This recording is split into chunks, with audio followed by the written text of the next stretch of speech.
So Dennis, tell me about life on the farm. Life on the farm is great. You know, it's nothing like just peeing on the grass. You just don't get away with that in town. Uh, yeah, life is good out here on the farm. Nobody bothers us. We set our own pace. Life is good. Hey guys, this is gonna be a special episode for me. When I first set out on this journey, I didn't know where it was gonna take me. I just knew I needed something different, and my dad passed away last year, and he was a big supporter of what I wanted to do. And this episode is his. It's lost footage on a camera I thought I had lost. I came across it today, and this was actually the very first interview I did. He was my first interview. So, thank you, Dad, for your support, for your love, for all the things you taught me, and for all the things you didn't let me figure out on my own.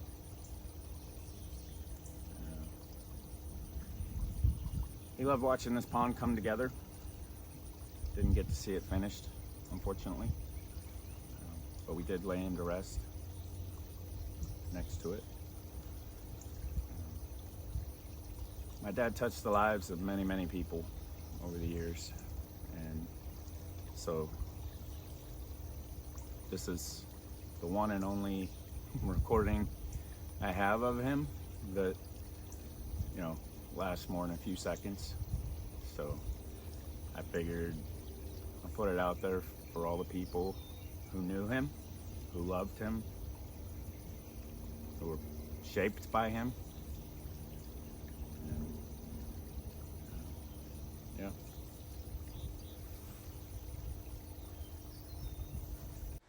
Hello, I'm Josh Perkins with the Blacksmith Story. I'm here today talking to Dennis Perkins, my father. He's been a woodworker for, 30 years now? Yeah. So how did you get into woodworking? Well, I always enjoyed woodworking, and I had a good shop class when I was in high school that taught us both drafting and woodworking. So even over the course of my life, I always banged together shelves and things like that. But when I came back to the States from 15 years in Europe, I got more serious about it and had my first shop in Las Vegas, my garage shop. Then I went from there to a house where I dedicated the entire basement to my shop, and then finally I bought a house in Des Moines with a dedicated shop building. And now, of course, we're here in the big shop. But yeah, I've always been into it, and I made it a big part of my life, and it became such a big part of my life that I ended up leaving my old profession and going to work as a magazine editor of a woodworking magazine. So what did you used to do? I was in the military for 20 years and another 5 years as a civilian. After that, working for the Department of the Air Force as an intelligence analyst. Nice.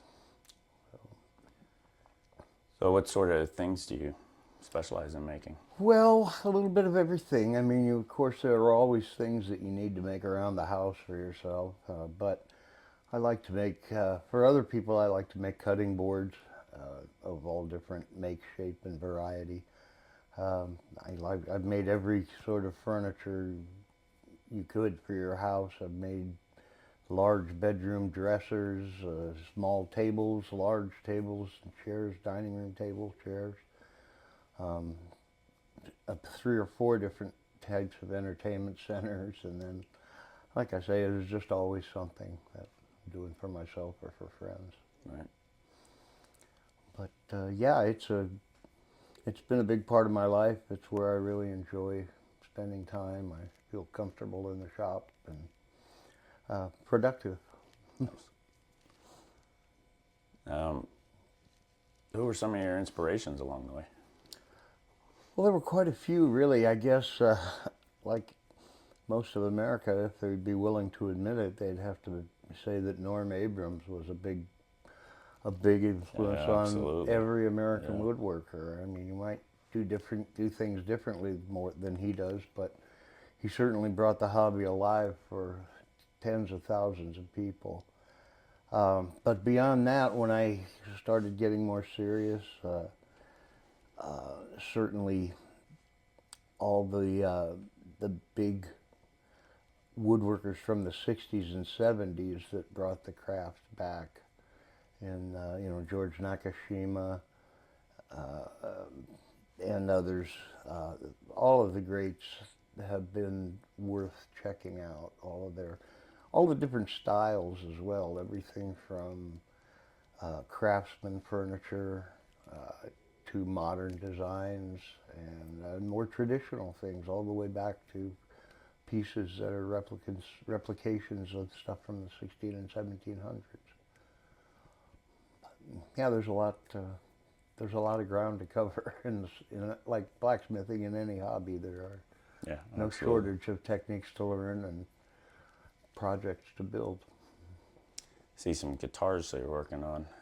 Yeah, it's long been a hobby as well. I've played guitar for about 30 years, and I've always wanted to build guitars. I was going to several years ago, but I had problems with arthritis in my hands, and I wasn't able to do the handwork.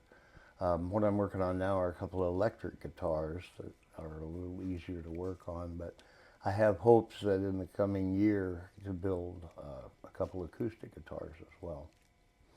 So yeah, that's another great hobby that finding time and energy for. Yeah. But So have you historically priced your work? well, truthfully, I've seldom worked commercially. Most everything I've done has either been for myself or my family or friends. And more than anything, I tend to give things away because I tell people basically if I charged what it cost, you couldn't afford it. And Yeah. that's a problem for all of us as craftspeople, learning how to price things that we can actually make a bit of money on, but still find a home for things for the public. Find a price point that people feel comfortable spending. But it's a difficult equation to balance your time and money. Tough to compete with IKEA. It is, and it's tough to compete with some of the great craftspeople around the world. Sure. In Asia in particular, there are incredibly talented craftspeople who All over the face it, world. That's all the over the point world. of this show, is Exactly. to highlight them. Yeah, they're everywhere. We don't have an exclusive No. right on anything. So, and it's tough at times when I say that I have to compete with someone from India or Vietnam who can work for $10 a day. My price point has to be significantly higher than that. But we only can make that viable if we bring a certain quality to a product. Right. And again, I'm not throwing shade on the Asian and craftsmen around the world, but they're doing what they're doing in a factory environment. They're made to be stamping things out. Some of them. Yeah, some of them. I mean, yeah, in woodworking terms in general, it seems that way. So the onus is on us as craftspeople to bring a superior product out. That's all there is to it. And stand by it, make it right. Yep. But yeah, so we have to work a little harder sometimes. Where do you source your wood from? Everywhere, honestly, wherever. I've been collecting wood over the years. I'm fortunate. I call it my 401k out there, my wood stash of Served things. you well? It has served me well. I haven't bought any wood for several years, really. So I've collected woods over the years, particularly when I wrote for the magazine, because we also had a retail store connected that imported hardwoods from all over the world, and I was getting those at cost, so I stocked up heavily while I was there. But there are also local sources. If you look, you'll see several examples of local grown walnut in particular out there. There's a lot of it around, and I love it. I think the black walnut we get in the Midwest is just beautiful. You know, it's better than most of what you'll buy from lumber retailers because it hasn't been steamed and will have all the color taken out of it. But yeah, so really the answer is everywhere. Wherever we can, find a log or a piece of wood that's viable for something, we tend to grab it and put it away. Yeah. As do the blacksmiths. We find a chunk of Exactly. steel, chunk of wood, it gets buried for another day. That's right. And I guess that makes us pack rats to some extent, but I think you're only a pack rat if you never use it. And we actually do tend to recycle all kinds of things out here. And I'm proud of that, that we reuse good pieces of wood more than 2 or 3 times, many times. So that's a good thing. What do you turn your scrap wood into? Smaller projects, usually. I glue pieces of it together to make interesting looking patterns and turn that into something. And some of the woods I have are very expensive. I have ebony that's over $100 a board foot now at today's prices. And so even small scraps of that are really quite valuable and then very useful, honestly. Ebony in particular is great for, even small pieces can be used for inlays and accents on different pieces. So yeah, I tend to hang on to hardwoods like that, even down to smaller pieces. But yeah, you can always find, again, you're only limited by your own creativity than what you can do with them. So what kind of style would you say you have when it comes to woodworking? Well, I guess I'm very eclectic. That means I don't have a particular style, I suppose. But having said that, I do, I guess. More than anything, my style, everything I build, I use more than one kind of wood on. I like contrasting maple and walnut in particular. That's a good example. On these guitars, I'm using ebony and maple, and so I do like contrasting woods. Not that there's anything. I mean, obviously, a beautiful curly maple Queen Anne is a thing of beauty, but for me, I tend to try to incorporate things like that in the design. How do you feel about painting wood? There's a time and place for it, certainly. I would never paint any hardwoods other than poplar, probably. But again, never say never, I suppose. But it hurts when you come across a piece of an antique or something, not even an antique, but something that's just 30 or 40 years old that was built out of some gorgeous, elm or walnut or maple, and someone along the way in the 60s or 70s put 3 coats of lead paint on it, and that's a little heartbreaking sometimes and very difficult to remedy. But no, there's a time for painting wood, but yeah, you don't want to paint a beautifully grained wood or anything. But what about dyeing it? Well, dyeing, the guitars are a good example of when to use dye. And I like to use dye when I want to preserve the figure of a piece of wood, but give it some color. And again, historically, guitars are great for that. They always feature nice slabs of wood on the top, and dyeing them, for electric guitars I'm talking about. For acoustics, not so much. But yeah, electric guitars, I've got a blue one and a red one I'm working on now that I'm real happy with the colors. So what would you say the state of woodworking today in America looks like?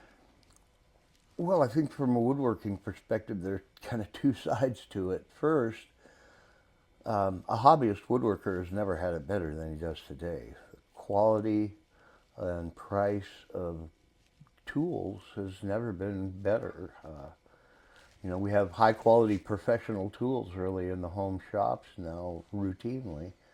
And manufacturers have stepped up in a big way to fill almost every niche you can think of with the right tools. And prices, of course, are competitive because it's a tough industry to make money in. So now the downside of that, of course, is once, like we talked before, makes it very difficult to make money, to make a living. I think More competition. yeah, exactly. More competition, more people out there, and honestly, competing. If you want to be a professional, you're still competing with hobbyists who are flooding the market with their stuff. And again, I'm not trying to be insulting, but the quality can be all over the place, and they don't need to make money on it. So they can put things on Etsy, for instance, that severely undercuts your price, and it may not be half as well made, but when people see the price point, it's difficult again to try to make a living on those things. Now, if you're just trying to make a little extra cash and you find an item that works for you on a local market or on the internet or wherever, that's great. But I always try to encourage everyone to be realistic about your prices. You have to set a day rate that you need to make to be viable. And so when I see things all the time on Etsy that people are selling for $40 and $50 that for most people the wood might cost that much, to say nothing of having anywhere from 2 to 10 hours of project time. So that's a problem. Learning to price your shop times. It is difficult. It is, and sticking with it is even harder because you'll be tempted to, it's not going, I'll cut the price. And frankly, I'd rather give it away. I'd rather make a friend happy with it than a stranger getting a bargain. I've met, but again, it's always hard. It's a balancing act. You have to understand not only what your costs are, but what the market will bear. And if you can't reconcile the two, then your business is doomed from the start. And most of us have to be realistic about that math. Does it work or doesn't it? It's wonderful, the idea of being out in your shop all day and building things you like. That sounds a lot of fun. But I spoke to James Olson, the guitar builder, one of the finest guitar builders in the world, and he only makes about 40 instruments a year. And I asked him how it was to do what you love to do and, set your own pace. And he's, well, it all sounds well and good, but building 40 guitars a year means I have 40 bosses. And all of the people who have been on a 2-year waiting list for one of his guitars, even though they know it's going to be another 6 or 8 months once he tells them he's getting started, that's what it's like for him. And yes, he makes a very good living, but pleasing the public is not an easy thing sometimes. But if you go into this kind of work, you accept that burden. You have to. It's just the reality. What do you say the state of education for woodworking is today, with Well, shop again, classes shutting down and YouTube popping right, up? that's true. And I bemoaned the lack of high school shop classes for years, and I was right to do so. But now YouTube has done such a great job of, there's virtually no operation I can think of that I can't YouTube and find some information. Of course, you always, again, this is the internet, caveat emptor, buyer beware. But usually you can piece your way through it pretty quickly on the internet. In an hour, you can find, more information than you could have found, even as a professional 12 or 15 years ago. Now, do you think that's true because you've got 30 plus years woodworking experience with a shop class foundation, and so it's easier for you to digest the material online versus maybe somebody coming into it brand new who's never even seen a table saw or Sure. feel like there's certain things that without in-person instruction, it can be very difficult to learn even online. Well, that's true, and there's no substitute for hands-on training. I mean, anytime you can get a class from someone who, really knows what they're doing, and you can put hands-on with them, there's no substitute for that. And again, I was fortunate to grow up with a good woodworking shop. I found myself comfortable on those tools at a much younger age, and it's true that it's harder for people who don't have some background. It's like everything, it's context, isn't it? It's about, if I don't know I'm looking for a mortise and tenon joint, and I don't know what that joint is, that could be difficult, sure. But again, there are great quick beginner foundation programs, both online and in print, that are just such high quality now that, again, you might have to fish through a couple, but like I say, I can find just about anything I've ever looked for pretty quickly. So that's a good thing. Now, the downside of that, of course, is, once again, if you're a professional, that floods the market with, not only now are they there, but now they know how to make all of these things. As a woodworking and an educator, I love it. But again, I don't compete in the marketplace, so that's not really been an issue for me. And again, as I said, my focus has always been the opposite. As an educator and as an editor, we tried very hard to impart as much information as we could to people. So, but yeah, so I don't. To answer your question, I think the state of woodworking and training for woodworking really couldn't be better than what they are right now. So in that light, is there any changes you would like to see in the woodworking community, or right where we need to be? Well, yeah, I think we are, honestly, because there are only so many slots you can fill. There's only so many custom furniture builders that can be supported by an economy like ours. I mean, it's almost a given that we can't compete on normal day-to-day furniture items. We can't compete with what's coming in from other countries. Now, part of that is an education problem on the part of the consumer, who is perfectly happy to accept something that looks great superficially, but when you open it up, it's really not so hot. Drawers that fall apart, and pieces that fall off, and so forth. But again, for most people, they'd rather buy a piece for right now. It looks good in this one place where I want it, and when I move, I'll throw it away. I don't care. So that's an attitude problem that we have in America, I think. Trash pile furniture. Yeah, it is. I mean, it's planned obsolescence in many ways, but whereas a piece of furniture I try to build for 2 lifetimes. And I mean, I want everything I build to be an heirloom item. Right. And and that's not hard to do if you're a hand builder. You use proper materials, proper techniques, and you can give someone a piece of furniture that's going to last that long, and that they can put in any setting. Beautiful wood can kind of work in any decor. For most modern decors, for sure.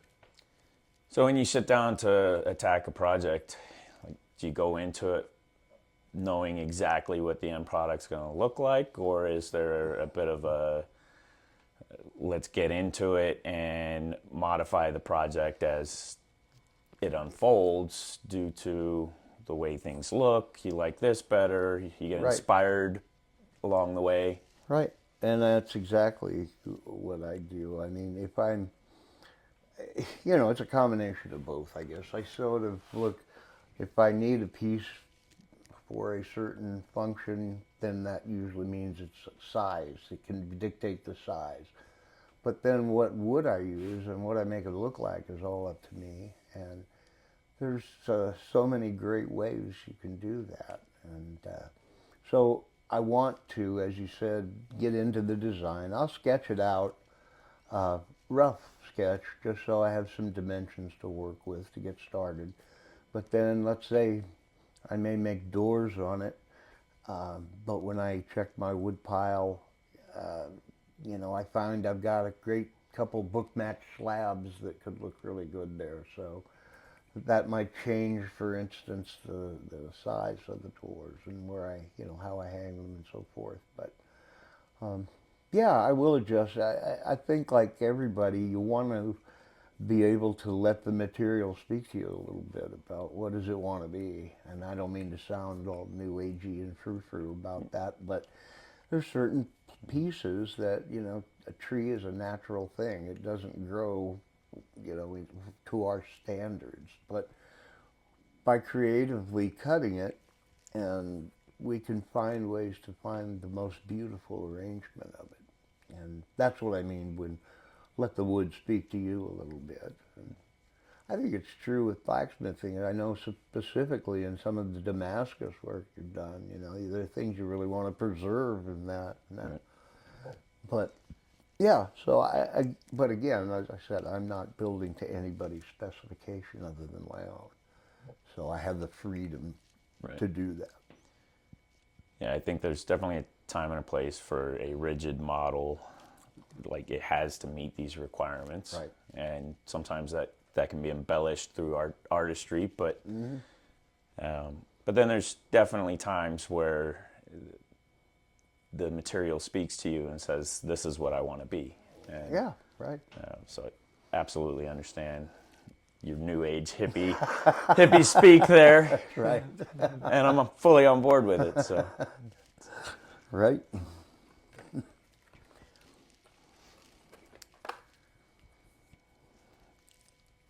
feel good about it? Feel good? Yeah. All right.